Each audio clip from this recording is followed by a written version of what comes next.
Here are 3 things you should consider doing when purchasing a home.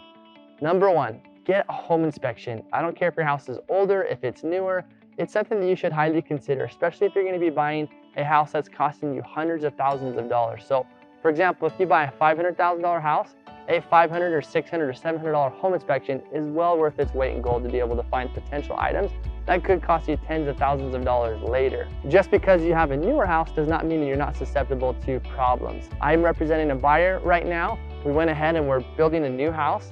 They got a home inspection. Of course, the builder balked and they said, "That's stupid, our houses are perfect." We found code issues with the house. We asked the builder to fix them. They are then going to fix them. We would not have found those items at all had we not done a proper home inspection. So think about it. You're making a big investment. I want to make sure that you're protected, and so I always recommend getting a home inspection. Number 2 is get a radon test. Radon is a colorless, odorless gas that is a decaying product from radium that emits from the ground. Typically, radon is found in lower levels of homes, such as basements, maybe the lowest level of the house. Radon can become an issue. It gets in your lungs. It can cause respiratory problems, maybe even cancer. I believe it's the second leading cause of lung cancer that is found from a natural product behind asbestos. So radon is something I would highly consider. I would look at getting it tested. They're typically $100, $150, $200 to get it tested with a home inspection company, and it can be well worth its weight in gold. And yes, radon does move. It doesn't always have to be in older houses. It can be in brand new houses. Radon can kind of travel through the ground. It tries to find the pathway of least resistance. So if you have like typically cracks in your basement, which a lot of people do, you've got those hairline cracks, a lot of gas will emit from there. There are ways to remediate it. So you can contact a mold remediation company, and what they will do is they'll put in like pipes, stuff like that, make sure that they can ventilate outside. You can open up windows, crack doors, just to make sure that you've got more airflow going in so that radon's not just kind of sitting in one area. Number 3 is I recommend getting a meth test. Yes, you heard me right. Just because we live in Utah does not mean that we're not susceptible to meth. Now, meth is obviously, it's a chemical, and what happens is if people smoke it or it gets out in the air, a lot of times it will stick to the walls. It'll get ventilated through the venting system of the house, and you're constantly breathing it. And this stuff doesn't really go away on its own. It can stay there for years and years and years. I'll share a scary and sad example. So I helped a buyer buy a house, and it was a former Parade of Homes model home. The builder built it, custom home with this family. They moved into it. They lived there for about 6 years. We decided to get a meth test. Who would do a meth test on a Parade of Homes home? We did it, came back positive. We were totally shocked. Everyone was shocked.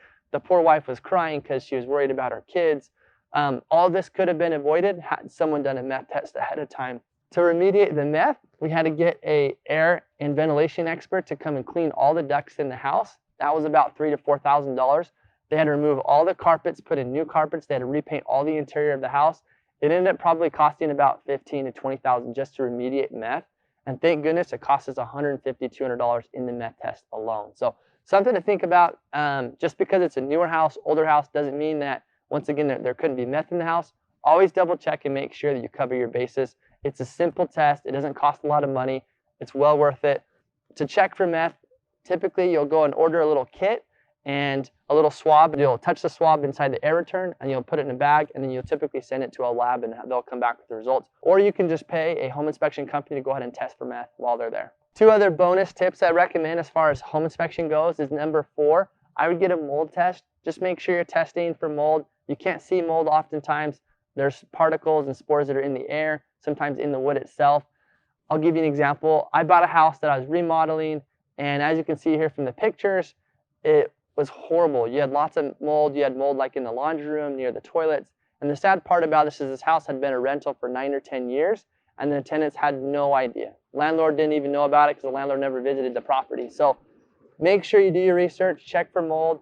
Luckily, I hired a mold remediation company. They took care of all the mold, but it is out there, and a lot of times you can't see it. So that's another thing I'd recommend. And mold tests typically are $100 to $200. Once again, it's well worth it to have that peace of mind knowing that, hey, we're okay as far as having the house not having mold. Number 5 is I would actually get the sewer main from the house to the main street. I would get that scoped. You can hire a plumber, maybe even a home inspection company will offer it. What they'll do is they'll stick kind of a little mini camera in a tube inside the sewer main just to check to make sure there's no breaks, leaks, cracks. Because oftentimes if the house has been there for a while, you just have older parts. Sometimes you can get tree roots that'll actually hit into the sewer main, maybe move it a little bit, maybe crack it. if your home was built like in the 40s or 50s, they used a different product. They didn't typically always use metal. They kind of use like a cardboard kind of material, and that's going to break and decay over time. So you just want to make sure that you're protected. Paying a couple $100s to get the sewer main scoped could be well worth it, because trust me, if you do a sewer main fix, it could cost you $10,000 plus. So make sure that you're protected, and it's always good to know about that ahead of time. It might even help you as far as bargaining to get a lower price, or maybe even get the seller to take care of those items, versus you moving into the house not knowing about that, and now you've got major issues down the road that could potentially cost you thousands of dollars, maybe even tens of thousands of dollars. Thanks so much for watching this video. I want you to be safe, protected, have a great investment. Let's chat again, watch my next video, and I look forward to talking to you next time.